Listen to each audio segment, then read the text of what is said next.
What is going on, everybody? So glad to see you back. We are here, episode 2 of Home Theater Step by Step. This is where I take you from a TV to a full-fledged home theater. It's a new series I just started. If you haven't seen episode 1, make sure you go. I'll put a link down in the description or in a card for you to check that episode out. And I did want to say big thank you to everybody that commented and gave me their impression or their version of what I should do with this room behind me. A lot of great advice, you guys, from things I didn't even consider, which was like control the light in the room. So I got something super cool on the way for that, but let's check out the update in the room. Now before, there were 2 big TV racks on either side of the TV, but I have gotten rid of them. So we've got a little space to work with, and I got the TV up off the floor.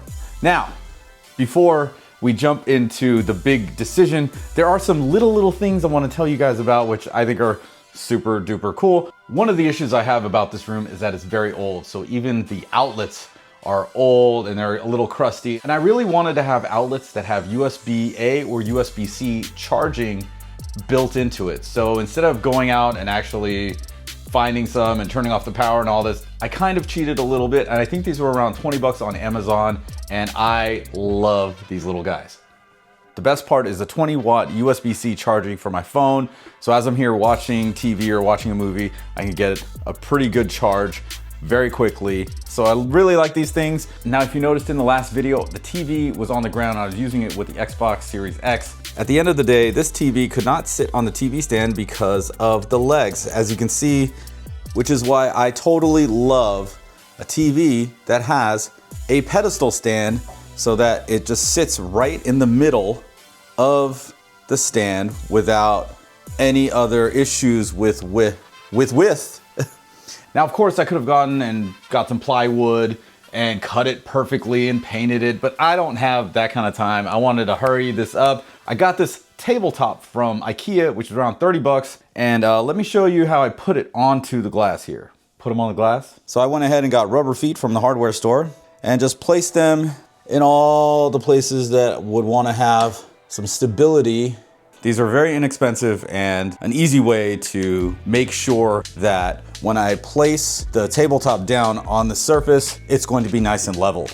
So that takes care of that. Now, one of the interesting parts about this room is that the window is not centered. It really annoys the crap out of me, and my OCD's like kicking in hardcore when I'm in here because everything's off. The left side of the window is 30 inches to the wall, and the right side of the window is 40 inches to the corner. It really pisses me off. So then it dawned on me, how am I gonna figure out the center of this TV? So I got one of these laser light level situations. Man, this thing's been pretty awesome. I was able to find the center of the room here. It's hard to see on the TV, I know, but down there, yeah, we are good to go. There's a speaker in the middle of the ceiling, pretty much runs right through it. That's a good sign, we're pretty close. Now that my OCD is taken care of, let's talk about today's episode and the big first decision. And of course, before I forget, we are doing a special on the Spatial Audio Calibration Toolkit for the entirety of this series. Get 10% off using the code STEPBYSTEP10. Go to spatialcd.com. Calibration is a huge part of getting this thing to sound right, and we'll get to that when we get to that. So now, let's check out the upgrade. So of course, the big question, why did I not go soundbar? And there's one really big difference. Well, there's a couple of big differences between a soundbar and a pair of powered speakers. By the way, big shout out SVS for sending these over. These are the Prime Wireless Pro powered speakers. Now, the number one reason why you want to go with a pair of powered speakers over a soundbar itself is this right here. I've got 7 feet between the 2 speakers. And when it comes to me sitting here in the sweet spot, I get that triangle, I get perfect imaging. And this is something that you can't get with a soundbar because you're not gonna get a soundbar that's over 5 feet long. Over 6 feet long, you're talking very expensive soundbar that ends up being something that's more along the lines of a sound system as opposed to just a sound bar. I've been rocking this setup for quite some time now, maybe about 3 weeks, and I'm actually pretty amazed. about the amount of sound I'm getting, and going from the TV speakers to these two powered speakers, man, huge difference. So a couple of things about my current setup that's still not really good. These speaker stands are way too tall, right? They are way too tall. You want shorter ones, like probably around there, because you want the tweeter of each speaker to line up with your ears, like vertically line up with your ears. So when I'm sitting down, I want the tweeter at ear level. I'm just sitting in an actual chair. If I'm sitting on the couch over here, these things are way too tall. These speakers and speaker stands are actually from upstairs at my DJ practice area, and they've been doing a great job there. But once I got the TV off the floor and I wanted to watch that new show, that Game of Thrones, A Night of the Seven Kingdoms or whatever that's been going on, I saw that and I was like, oh, let me get these speakers down here because I wanted to hear more of the movie. Now, I gotta say, these speakers put out a lot of sound, but I had them jacked up to like 77% volume just so I can get like some good room filling sound, because these speakers are a little small for this room, but it's a great way to get started. Now, there's two ways to connect this to your TV, so I'm gonna show you how to do that and change one setting. Otherwise, you're not gonna get sound, because I didn't get sound out of these, and I'll show you the preferred setting, which is going to help out in the later videos. Okay, so we've got two ports on the back of the TV that we can use for audio. The first one is going to be the optical port. Here it is, it's right here. And you use an optical cable for that guy. That's what this looks like right here. I gotta figure out which way is up and which way is down. There we go. That guy is all set to go, optical cable. And the other one is designated in white. This is the HDMI ARC port. And boom, there you go. HDMI ARC port is being used to send audio from the TV to the speakers. All right, so the optical port is here on the SVS powered speaker.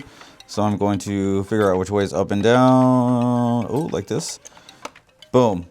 And that's how that goes. But I want to do HDMI, and you should too. That's why I like these speakers, because they have HDMI ARC.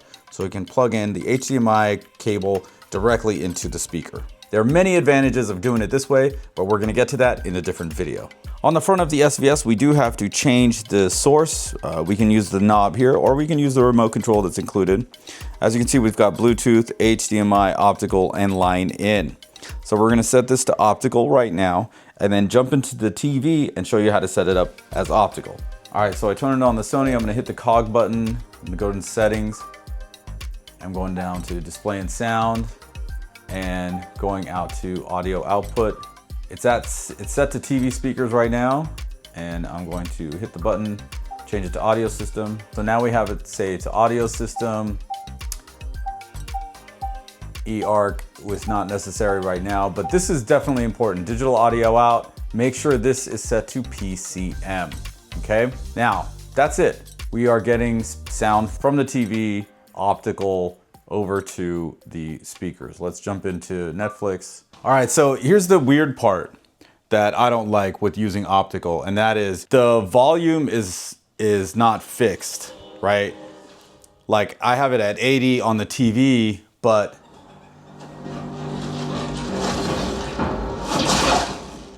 the volume you actually have to adjust from here as well. So this is not ideal because the volume doesn't control the volume of the speakers, and that's not what we want. We want it to all be cohesive, which is why I always recommend use the HDMI ARC. So let me pop that guy in. So we want to select HDMI on the speaker itself and then jump into the settings on the Sony to make sure we got it all set up correctly. All right, so we've got the HDMI connected. We're gonna go to settings, display and sound, audio output, TV speakers is what we're on right now. We need to go to audio system. Says switching audio to external speakers, but you notice we don't hear the little bing bong bings. Oh, there we go. A few things you might want to try if you don't get that is changing the digital out to, again, PCM, and pass-through mode. You can turn this off. Since these don't have any decoding, those are a few things you might want to try out. Now for eARC mode, you want to turn this on. So let's go to Netflix. And now let's turn the volume down. Now as I'm turning the volume down here, I can see the volume turned down over here on the speaker. I'll do a close-up of that for you, but it's all like lining up now.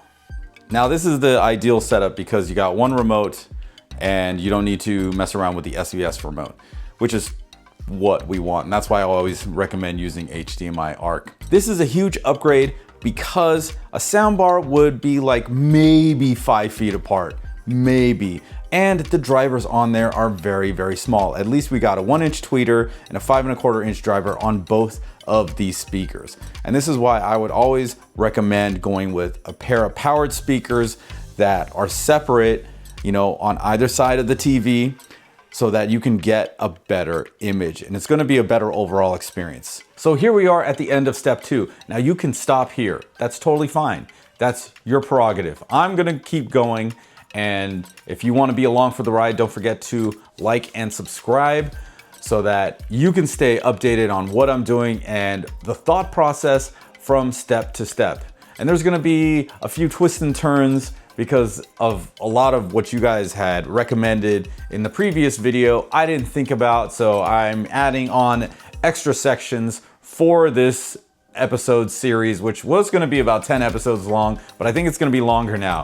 So yes, I've already thought all this stuff through, and we're going to take it one step at a time. I thank you for watching and coming along the ride with me. If you have any questions, let me know down in the comments. If you wanna look at any of the products I used in this video, links are down in the description.